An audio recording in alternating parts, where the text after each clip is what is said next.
You are also able to create a complete test with fixed questions, but you're also able to pick out a folder which contains, for example, 20 questions and say, from this folder, I like to have 3 or 4 questions at random.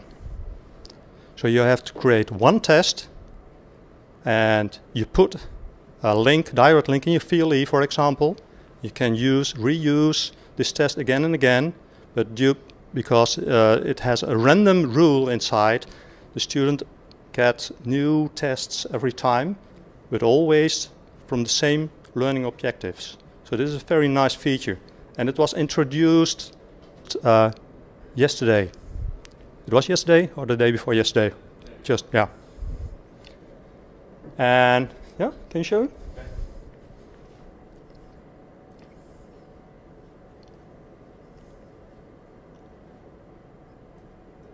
What we see on the left side, we have some questions, and you see 2 folders. For example, you can drag and drop one of the folders from the left to the right. Then it will say it has how many items are available. You can say, okay, just pick out one question at random.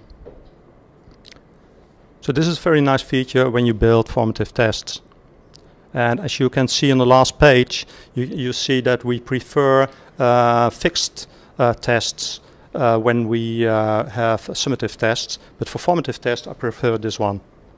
And the last thing I would like to say is that it is also possible to create tests on paper. Right now we have 160 PCs, but if you have a lot of students, especially first-year students, sometimes we have 600 at the same time. They all need the same test at once. Then we use the paper-based version, which is really easy. It's almost exactly the same as digital testing, only instead of on screen, you make your test on paper, but the outcomes are going back to Surpass, and then everything else is the same, including test analysis. I think so far we can. Yeah, we can show the paper.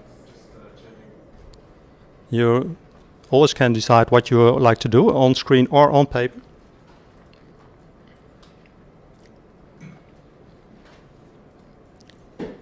Very easy to create a test. In just a minute you have your test ready. So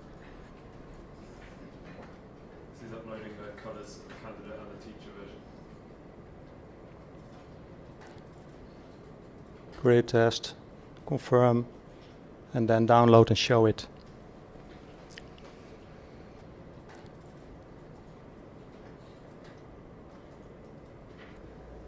Okay, any questions so far? Or are we waiting to start?